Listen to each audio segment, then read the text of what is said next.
Tamil Senior, May 1976. Get ready. 10 seconds. 5 seconds. Start. தலைவர் அவர்களே, இந்திய பொருளாதார கழகத்தின் ஆண்டு விழாவில் கலந்து கொள்ளும் வாய்ப்பு கிடைத்தமைக்கு பெருமகிழ்ச்சி அடைகிறேன். இந்த நல்வாய்ப்பினை மிக அன்போடு எனக்கு வழங்கிய விழா குழுவினருக்கு என் நன்றியை முதற்கண் தெரிவித்துக் கொள்கிறேன்.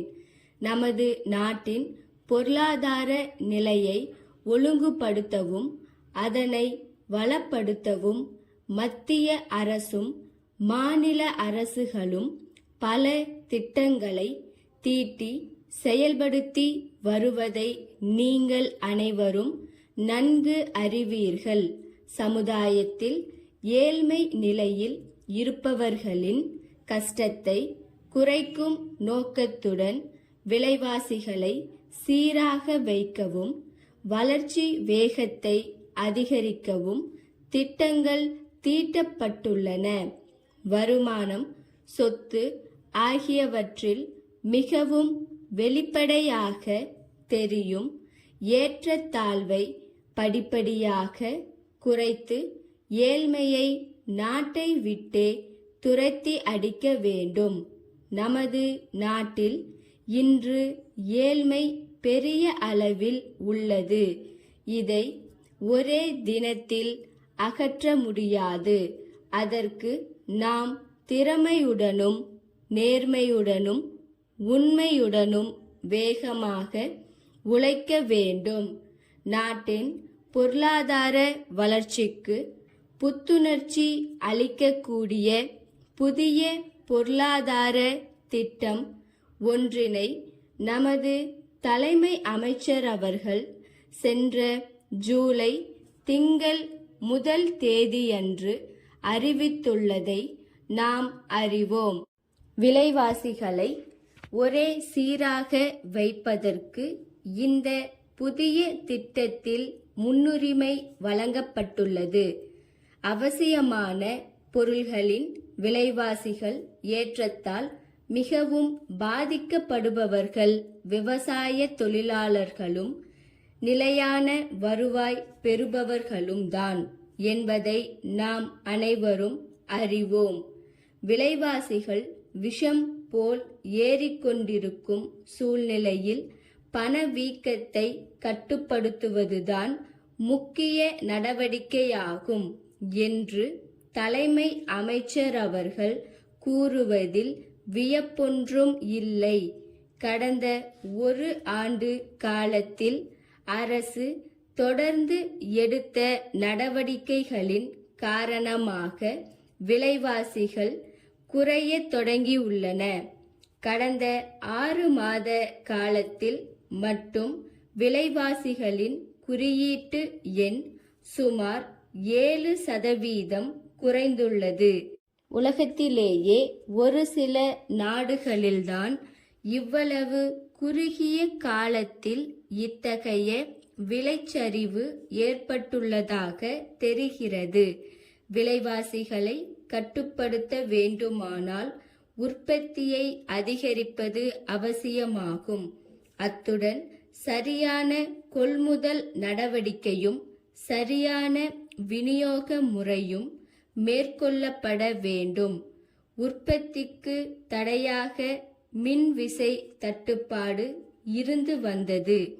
ஆனால் இந்த ஆண்டு மின்விசை உற்பத்தி 20% அதிகரிக்கும் என்று எதிர்பார்க்கப்படுகிறது.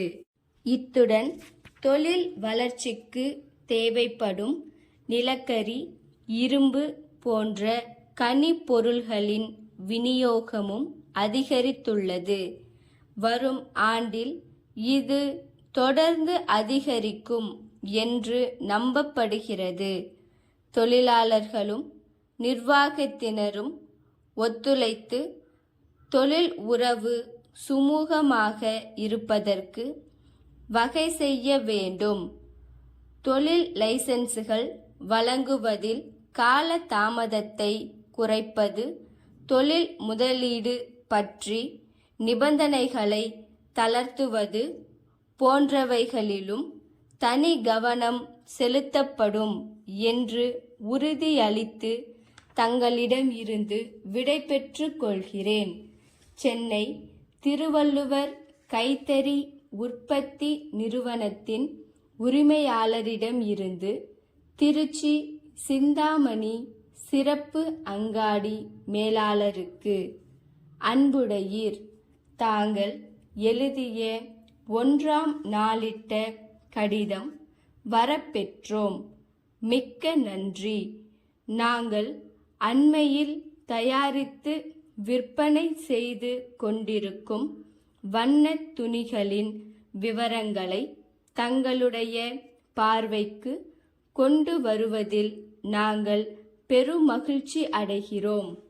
இந்த வகை துணிகள் நவீன முறையிலும் குறைந்த விலையிலும் தயாரிக்கப்பட்டுள்ளது.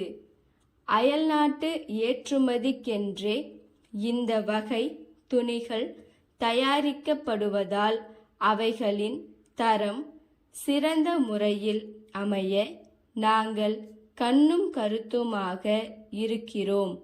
இப்பொழுது இத்துணிகளுக்கு உள்நாட்டிலும் நல்ல கிராக்கி ஏற்பட்டு வருவதை தாங்கள் அறிவீர்கள். அவைகளின் உற்பத்தியை பெருக்க நாங்கள் எல்லா முயற்சிகளையும் செய்து வருகிறோம். ஓரிரு தினங்களில் உள்நாட்டு தேவைகளையும் பூர்த்தி செய்ய முடியும் என்று நாங்கள் நம்புகிறோம். விரைவில் எங்கள் நிறுவனத்தின் பிரதிநிதி தங்கள் ஊருக்கும் வரவிருக்கிறார். அவர் வரும்போது துணிகளின் மாதிரிகளை தங்களுக்கு காண்பிப்பார். இத்துணிகளின் விலைப்பட்டியல் இன்னும் தயாராகவில்லை. 2 திங்கள்களில் அனுப்பி வைக்கிறோம். தங்கள் அன்புள்ள ஸ்டாப்.